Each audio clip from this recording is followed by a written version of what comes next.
বন্ধুদের স্বাগত এবং পুরনো বন্ধুদের ধন্যবাদ জানিয়ে শুরু করছি আজকের রেসিপি। তো আজকের রেসিপি হবে ম্যাঙ্গো ক্যান্ডি। তো ম্যাঙ্গো ক্যান্ডিটা আমি কিভাবে করি সেটাই আপনাদের সঙ্গে শেয়ার করব। তো দেখতে থাকুন আজকের রেসিপিটা, ভালো লাগলে চ্যানেলটির পাশে থাকবেন। তাহলে চলুন দেখে নেওয়া যাক আজকের রেসিপি।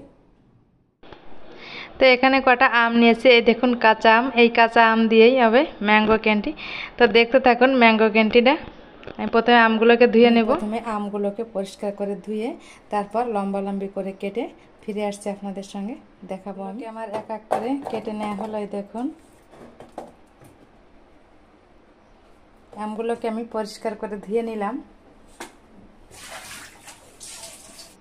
তো বন্ধুরা, এবার আমি সাধারণত পানের সঙ্গে যে চুনটা আমরা ব্যবহার করি, এবার আমি চুন ব্যবহার করব এই আমের ভিতর। দেখুন এখান থেকে অল্প পরিমাণ চুন নিয়ে নিব।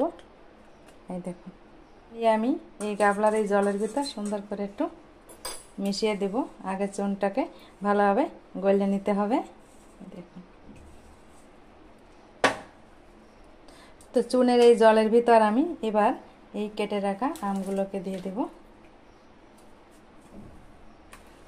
তো কেটে রাখা আমগুলোকে দিয়ে আবার একটু এভাবে হাত দিয়ে মিশিয়ে নিতে হবে।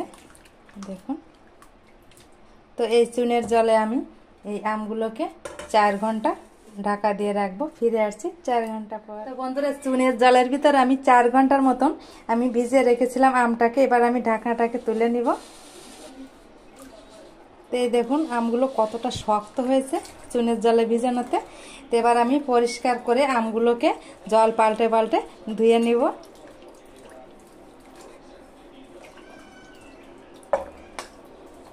আমি 6 থেকে 7 বার আমি জল পাল্টে পাল্টে আমগুলোকে ধুয়ে নিব পরিষ্কার জলে।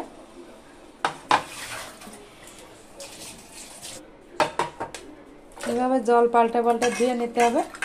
এভাবে জল পাল্টে পাল্টে ভালো করে ধুয়ে নিতে হবে, যাতে আমের গায়ে এই যে চুনটা যে লেগে রয়েছে এটা যাতে না থাকে। দেখুন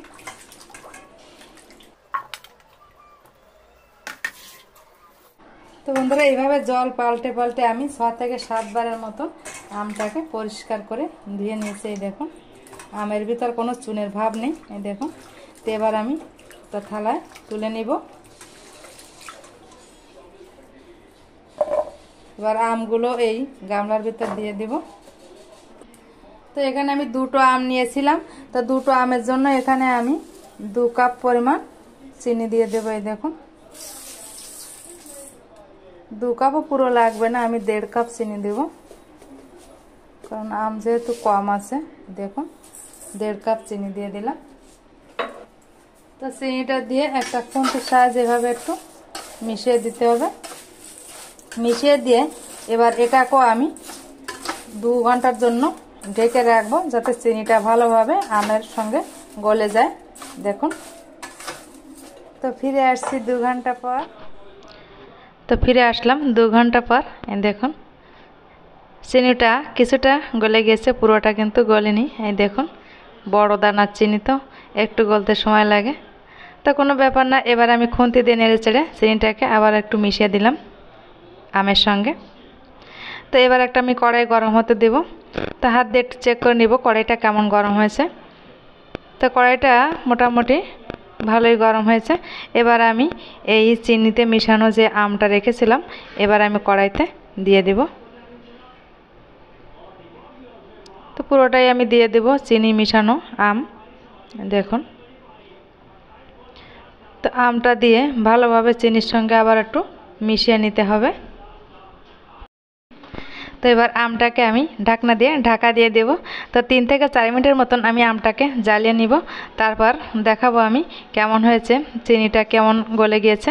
তো চিনিটা কিন্তু অবশ্যই গলাতে হবে আর শিরা বানিয়ে নিতে হবে। এই দেখুন তো চিনিটা কিন্তু মোটামুটি ভালোই গলতে শুরু করেছে। এই দেখুন তো এইভাবে ঢাকা দিয়ে দিয়ে আমি চিনির শিরার ভিতর আমগুলোকে সুন্দর করে জ্বালিয়ে নিব। তো খেয়াল রাখতে হবে যাতে চিনির শিরাটা ঘন না হয়ে যায়। থেকে দেখাই বন্ধুরা, এই দেখুন চিনি শিরাটা ঠিক এরকম পাতলা হতে হবে। কোনোভাবে চিনি শিরাটাই কিন্তু ঘন করা যাবে না, তাহলে কিন্তু এই ম্যাঙ্গো ক্যান্ডিটা ভালো হবে না। এই দেখুন এরকম একটু পাতলা থাকতে হবে। তো এই যে আমি কাছের থেকে দেখাই, খুন্তি দিয়ে দেখাচ্ছি। দেখুন চিনি শিরাটা কেমন অবস্থায় আছে। তাই দেখুন এবার আমগুলোকে চেক করে নিতে হবে যে কেমন চিনি শিরার ভিতর আমগুলো সেদ্ধ হয়েছে। তো চেক করে নিয়ে নেওয়ার একান্তই কিন্তু দরকার। তো আমি একটা কাঁটা চামচের সাহায্য নিব। কাঁটা চামচের সাহায্যে আমি আমগুলোকে একটা আম চেক করলেই হবে। আমি কাঁটা চামচের সাহায্যে একটা আম চেক করে নেব। তো তার আগে আমি দিয়ে দিলাম পরিমাণ মতো লবণ। লবণটা ওই সময় দেওয়া হয়নি, তো আমি লবণটা দিয়ে আবার একটু নেড়ে চেড়ে দেবো খুন্তি দিয়ে। এই দেখুন, তা আলতোভাবে নাড়তে হবে যাতে ম্যাঙ্গো ক্যান্ডিগুলো ভেঙে না যায়। এই দেখুন আমার সব কটা ম্যাঙ্গো ক্যান্ডি কিন্তু ভালোই আছে, এখনও কিন্তু একটাও ভাঙেনি, একদম গোটা গোটাই রয়েছে। দেখতেও কিন্তু ভালোই লাগছে কিন্তু বন্ধুরা। দেখুন ম্যাঙ্গো ক্যান্ডি হয়েছে, এই দেখুন। তো একটা খুন্তির সাহায্যে এক পিস আম তুলে নিলাম। এবার একটা কাঁটা চামচ দিয়ে দেবো আমের ভিতরে। এই দেখুন, তো মোটামুটি ভালোই সেদ্ধ হয়েছে। এই দেখুন, তো এটা চেক করে নিলাম। তো একটা চেক করলেই তো হবে, সবগুলোই আম একই রকম সেদ্ধ হয়েছে। তো এবার আমি এটাকে নামিয়ে নিব। তো নামিয়ে এটাকে ঢাকা দিয়ে রাখবো সারা রাত্রের জন্য।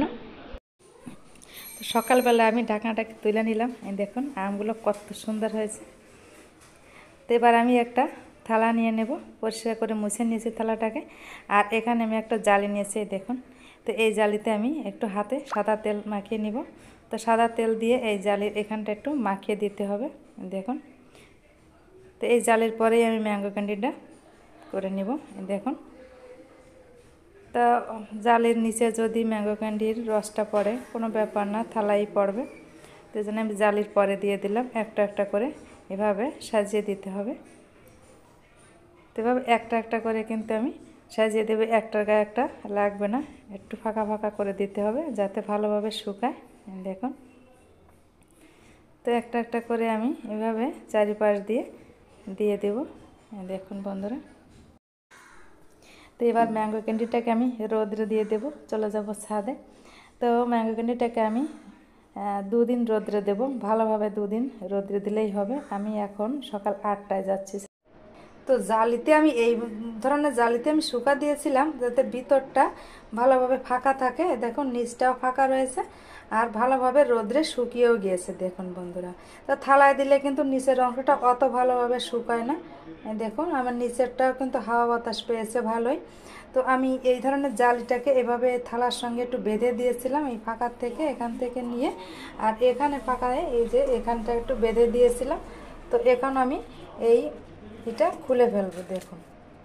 এভাবে একটু বেঁধে নিলে কিন্তু ভালো হয়, বিশেষ করে যখন রোদ্রে দেওয়া হবে তখন অনেক সময় হাওয়া লেগে এভাবে পড়ে যেতে পারে, কিন্তু এই ধরনের বাঁধা থাকলে কিন্তু পড়তে পারে না, টাইট হয়ে থাকে।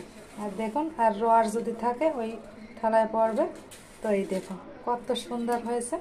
তো এটাকে চিনি গুঁড়ো করে চিনিটা যদি এর সঙ্গে মিশিয়ে একটা কাঁচের বয়মে রাখা যায়, অনেক দিন ধরে কিন্তু এটা খাওয়া যায়। কিন্তু এখানে আমি অল্প পরিমাণ করেছিলাম, এখানে আমার চিনির গুঁড়োর দরকার হবে না, এটা আমি অল্প কদিনেই আমার ছেলেই খেয়ে নেবে। তো বন্ধুরা, আপনারা যদি রাখতে চান তাহলে কিন্তু অনেকটা যদি বেশি করেন তখন কিন্তু আপনারা চিনির গুঁড়ো করে এর সঙ্গে একটু মিশিয়ে দিবেন, মিশিয়ে একটা কাঁচের বয়মে রেখে দিবেন, তাহলেই হয়ে যাবে। কত সুন্দর রসালো হয়েছে, একদম চাপ দিলে ভিতরটা রসে ভর্তি, বাইরেরটা শক্ত, দেখুন। দারুণ টেস্টি খাবার কিন্তু বন্ধুরা। এই আম থাকতে থেকে একবার হলেও এই টেস্টি খাবারটা বানিয়ে নিন। তো ভালো থাকবেন, সুস্থ থাকবেন, দেখা হবে অন্য কোনো নতুন ভিডিওয়। নমস্কার।